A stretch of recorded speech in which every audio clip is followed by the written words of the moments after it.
به خون نشسته این داغ مادران منند، زنان چهره خراشیده خواهران منند.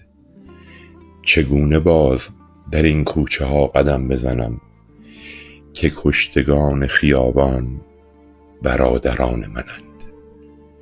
گل سپید بیارید و بنگرید به چشم، درون کیسه مشکی دلاوران منند. ای آسمان پذیرنده مهربانی کن که میهمان تو امشب کبوتران منند. دو خط مصیبت جنگل بخوان برادر جان، شکسته ها همه سرو و صنوبران منند. یگانه مذهب من عزت است و آزادی است.